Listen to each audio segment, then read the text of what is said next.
सुधा समाधान।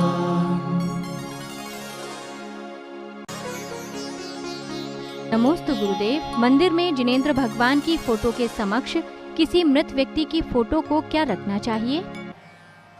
नहीं रखना चाहिए। गृहस्थों की फोटो मंदिरों में नहीं होना चाहिए। किसी कथा से जुड़ी हुई हो तो वो बात अलग, नहीं होना चाहिए ऐसा। नमोस्तु गुरुदेव। पूजन के क्रम में जन्म जरा मृत्यु विनाशनाय की भावना से पहले कामबाण विध्वंसनाय की भावना को क्या भा सकते हैं?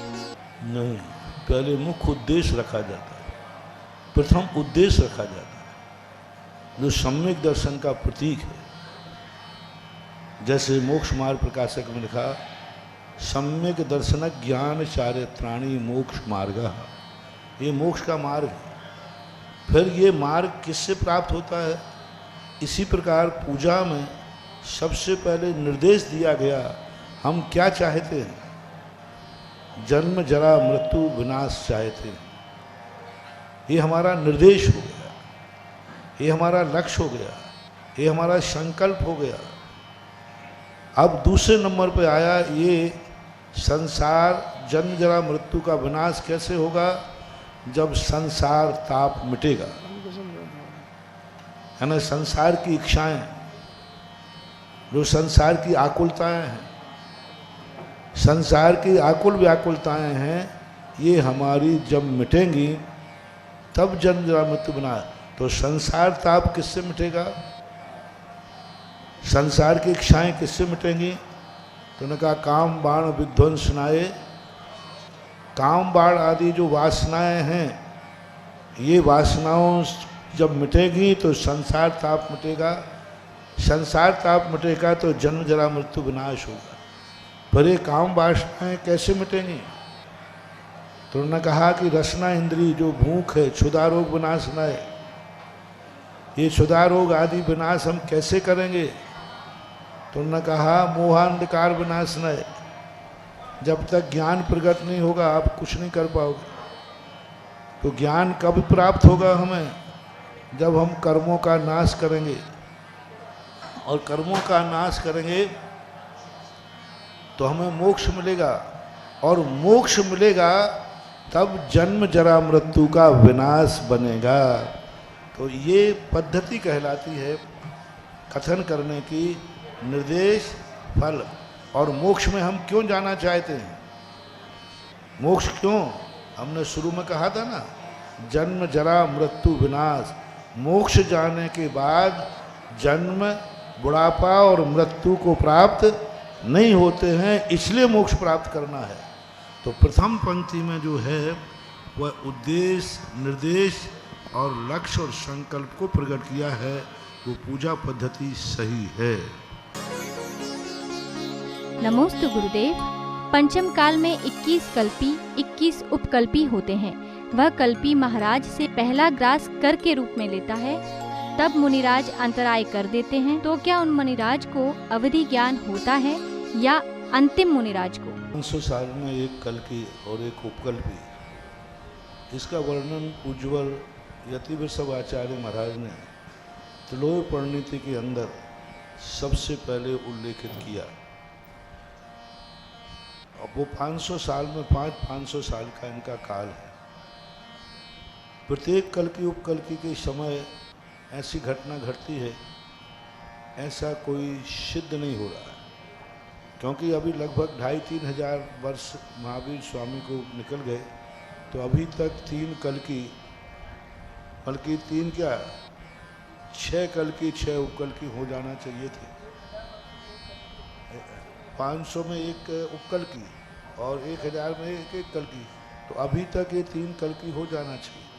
लेकिन ऐसा कोई उदाहरण देखने में नहीं आ रहा है।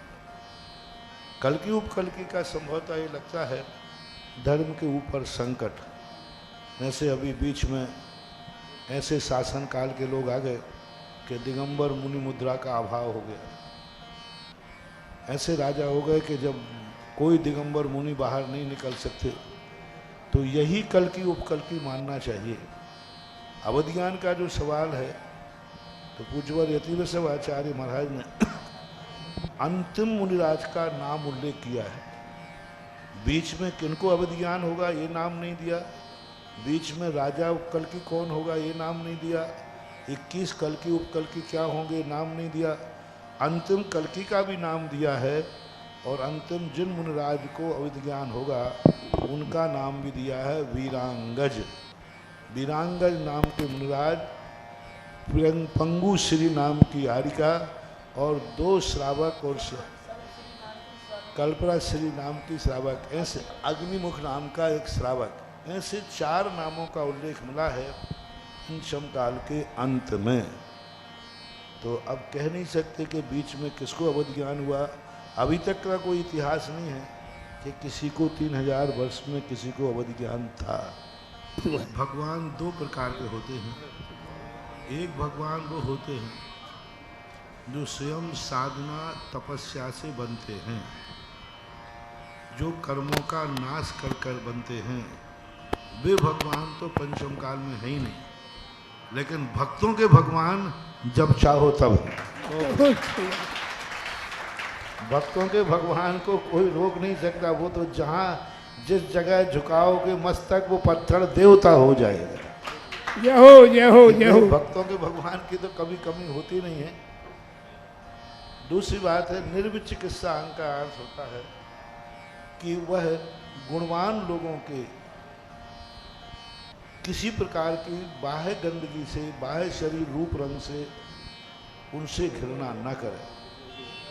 जैसे मुनिराज आदि जो हैं स्नान आदि नहीं करते, दंत मंजन आदि नहीं करते और अपने शरीर का श्रृंगार नहीं करते, तो बाह्य उनके इन कमियों को देख करके घृणा भाव नहीं आना चाहिए। दिगंबर मुद्रा देख करके लज्जा भाव नहीं आना चाहिए। नग्नता अलग है और दिगंबर अलग है। नग्न देख करके तो लज्जा आती है, लेकिन दिगंबर मुद्रा देख करके लज्जा नहीं आना चाहिए। नग्नता में और दिगंबरत्व में बहुत अंतर है। नग्न तो त्रियंश भी रहते, चारों गतियों में सभी जीव नग्न ही रहते, 2 को छोड़कर। देव और मनुष्य 2 ही कपड़े पहनते हैं, बाकी 84 लाख योनियों में कोई वस्त्र धारण नहीं करते, वे सब नंगे होते हैं। नग्न होना अलग चीज है और दिगंबर होना अलग चीज है। दिगंबरत्व जो है उससे घृणा नहीं करना। दूसरी बात है कि उनके प्रति जो परिणाम बनते हैं उन परिणामों के प्रति अपने आप को उबूहन करना चाहिए। ऐसे निर्विचिकित्सा अंग कहलाता है। नमोस्तु गुरुदेव। छोटे बच्चों को नजर लगने पर हमें क्या करना चाहिए? शास्त्रों में, सिद्धांत में हमें कहीं कोई नजर का उल्लेख नहीं मिला, लेकिन तंत्र विद्या एक होती है, तंत्र विद्या के अंदर नजर का उल्लेख मिलता है और वो साइकोलॉजी से संबंध रखता है। साइकोलॉजी एक स्वयं की होती है और एक सामने वाले की होती है। तो दोनों जब साइकोलॉजिस्ट हो जाते हैं, उससे प्रभावित हो जाते हैं, साइकोलॉजी के मरीज हो जाते हैं, तो उनको बहुत जल्दी नज़र लगती है। जो व्यक्ति ये मानते हैं कि मुझे नज़र लग गई, मुझे नज़र लग गई, उनको बहुत जल्दी नज़र लगती है। और दूसरे की नहीं लगती, स्वयं की लगती रहती है। इसलिए नज़र जो है एक तंत्र विद्या है और तंत्र विद्या मन से संबंध रखती है। यदि अपने मन को दृढ़ रखें तो नज़र को भी हम टाल सकते हैं। और मन कमज़ोर है, हमें डर है कि ये हमें बद्दुआ दे सकता है, तो फिर हमें सावधान रहना पड़ता है, क्योंकि हम उससे प्रभावित हो सकते हैं। और यदि हमें है कि दुनिया की कोई ताकत की बद्दुआ मुझे नहीं लगती है, तो फिर नज़र भी किसी को नहीं लगती है, ऐसा मानना चाहिए। नमोस्तु गुरुदेव। अष्टमी, चतुर्दशी और पूर्णिमा के दिन सैद्धांतिक ग्रंथों का अध्ययन करना निषेध है, तो ग्रंथों के अध्ययन करने में हमें कौन सा दोष लगेगा?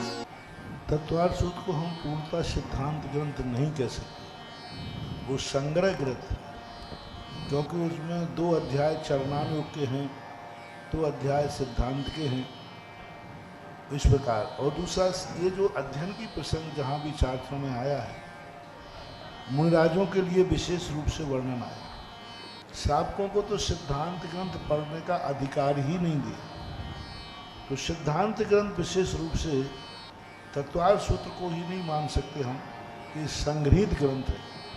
आज वर्तमान में सिद्धांत ग्रंथ षटखंडागम आदि, गोमटसार, जीवकांड आदि, इनको मानना चाहिए। तत्वार सूत्र हैं, भक्तांबर हैं, सहस्रनाम हैं, सामान द्रव्य संग्रह है, ये सामान्य चीज़ें कहलाती हैं। इन पर ये विचार नहीं करके पाठ आदि कर सकते हो। नहीं तो 10 लाख क्षण पर्व में तो मूल पड़ता है, उसी का अर्थ करते हैं जी, ऐसा कुछ नहीं कर सकते। संधि काल के बीच में मत करें, रात्रि का संधि काल निकलने के बाद फिर कर सकते। नमोस्तु गुरुदेव। हमें अपने भगवान और गुरु से मांगने की भावना नहीं रखनी चाहिए, लेकिन दुख आने पर भगवान और गुरु को याद करते हैं, तो क्या यह भी मांगने के अंतर्गत आता है? देखो, मांगने का निषेध नहीं है, एक सोचने की बात है। हम बेटा को पिता से मांगना पड़ता है तो या तो तुम्हारे अंदर दोष है, दुर्गुण है जो पिता दे नहीं रहा, या पिता सदोष है कि वो पिता का पालन नहीं कर रहा। अच्छा बेटा और अच्छे पिता की बात कर रहा हूँ। अब पिता खोटा हो तो मांगना ही पड़ेगा, बेटा खोटा हो तो मांगने पर भी नहीं देना पड़ेगा, क्योंकि खोटा है, मांगेगा तो भी नहीं देगा क्योंकि खोटा है। तो ये जो चीज़ें हैं परिस्थितियों को देखने में आती है। सामान्य रूप से कहना अलग चीज़ है, इच्छा रखना सामान्य रूप से अलग चीज़ है, लेकिन पूर्णता ही हम इच्छा करें कि नहीं हमारे लिए सब बड़े लोग हमारी इच्छा पूरी करें, और जब बड़ों की इच्छा पूरी आ जाए तो ये हमारा काम थोड़ी है, बड़े स्वयं अपनी इच्छा पूरी करें। तो ये कर्तव्य का मार्ग, एक होता है मार्ग, एक होता है अपवाद मार्ग। तो कभी कभी प्रश्नों में मुख्य मार्ग की चर्चा होती है। ये विशेष परिस्थितियों में मांगने आदि में कोई ऐसी बाधा नहीं है, कर सकते हैं। बड़ों से अपनी इच्छाएं पूर्ति की अपेक्षा सारी दुनिया करती है, करना ही चाहिए, लेकिन ये भी सोचना चाहिए हम भी कभी बड़ों की इच्छा पूरी करें, ये भी सोचना चाहिए, विचार करना चाहिए। नमोस्तु गुरुदेव। गृहस्थ जीवन में नियमों का क्या महत्व है और नियमों के पालन करने के लिए अपने अंदर दृढ़ शक्ति को कैसे लाएं? गृहस्थ जीवन में नियम का ही महत्व है। बिना नियम के गृहस्थी जो है उस संखल कहलाती है। बिना लगाम का घोड़ा मंजिल तक नहीं पहुंचाएगा। बिना लगाम का गृहस्थ, बिना नियम की लगाम के बिना गृहस्थी चलने वाली नहीं है, गृहस्थी बिगड़ जाएगी। हर कार्य का एक नियम होना चाहिए, सिद्धांत होना चाहिए, उन नियमों से अच्छी गृहस्थी व्यवस्थित होती है। नमोस्तु गुरुदेव। विवाह के 25 वर्ष पूर्ण होने के बाद गृहस्थ जीवन कैसे जीना चाहिए? हमसे पूछ करके उपद्रव में मत फंसो, चल रहा है, दोनों जने चलाते जाओ। अभी हाल हम कह देंगे तो हम तो यही कहते हैं कि 25 साल के बाद अब क्या, अब तो दूसरा मार्ग पकड़ो, और संयम का मार्ग ही एक मार्ग है, बाकी। नमोस्तु गुरुदेव। 11 अंक 14 पूर्वांक में क्या अंतर है? जो 14 पूर्व दिए हैं ये 12वें अंग के ही भेद हैं। पृथक रूप से क्या 11 अंग और 14 पूर्व पृथक रूप से कह दिया जाता है। यदि संयुक्त रूप से कहें तो द्वादशांग ही है। दृष्टिवाद के 14 भेद हैं पूर्व, और 5 भेद और हैं प्रथमान योग, चूलिका आदि, ये उपरूप में। लेकिन मूल 14 भेद जो है ये 12वें अंग के ही हैं। अच्छा, तो ये 2 प्रकार से कहने की पद्धति है। पूर्वों में अंतर है कि अंग जो हैं 11 अंग हो गए, और दृष्टिवाद नाम का जो 12वां अंग है इसे 14 भागों में बांट दिया गया। तो दृष्टिवाद में जो सारे सिद्धांत ग्रंथ आदि जितने आते हैं सब इन्हीं पूर्वों के अंतर्गत आते हैं, लेकिन वो है दृष्टिवाद ही। सिद्धांतिक विषय जिसमें होता है उसको। नमोस्तु गुरुदेव। वर्तमान समय में बच्चों को संस्कारित करने के लिए कैसी शिक्षा देनी चाहिए और गलती करने पर क्या बच्चों को सजा देनी चाहिए? पहली बात है कि बच्चों को शिक्षा देने के पहले हमें खुद शिक्षित होना चाहिए। बच्चे जो है हमारी नकल करते हैं। हम सदा करते हैं जो बुराई हम बच्चों में नहीं चाहते हैं उस बुराई को अपनी जिंदगी में मत आने देना, ये सबसे पहला पुरुषार्थ। नमोस्तु गुरुदेव। हम किसी जरूरतमंद व्यक्ति की मदद करते हैं और वह व्यक्ति उन पैसों का दुरुपयोग करता है, तो इससे हमें कौन सा दोष लगेगा? उन्हें ये दुरुपयोग कर रहा है तो नहीं देना चाहिए। कभी कभी क्या होता है, एक व्यक्ति एक भिखारी दुरुपयोग करता है, लेकिन जो 10-9 भिखारी हैं वे बेचारे सही में भिखारी हैं, तो एक के कारण 9 की तो व्यक्ति जीवन में संकट में मत पड़ो। तो अपन एक सामान्य रूप से जान लो, देख लो, पता चल जाए कि ये दुरुपयोग कर रहा है तो देना बंद कर दो। और पता नहीं चल रहा है, आप अच्छे भाव से दे रहे हैं फिर भी वो बुरा उपयोग कर रहा है, तो आपको कोई दोष नहीं लगेगा, क्योंकि आपको मालूम नहीं था।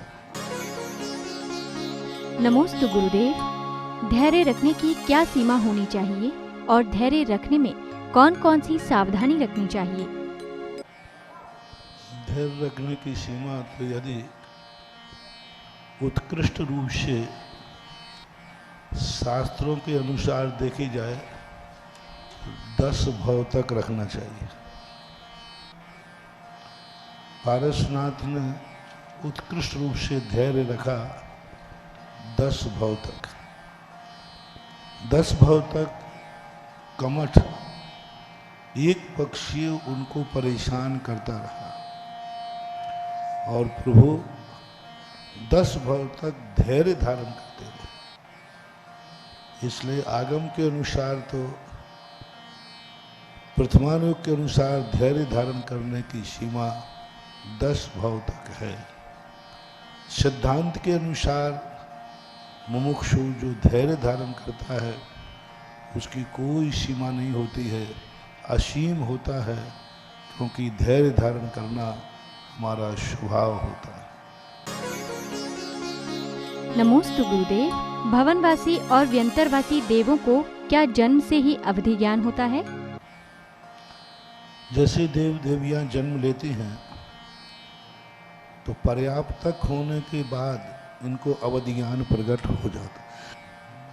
जब इनको आश्चर्य होता है जन्मते ही, मैं यहाँ कहाँ जन्म गया, ये वैभव कहाँ से मिला, मैं कहाँ आ गया, ऐसा आश्चर्य प्रकट होते ही उनको अवधि ज्ञान प्रकट हो जाता है, ऐसा वर्णन आता है। सुधा समाधान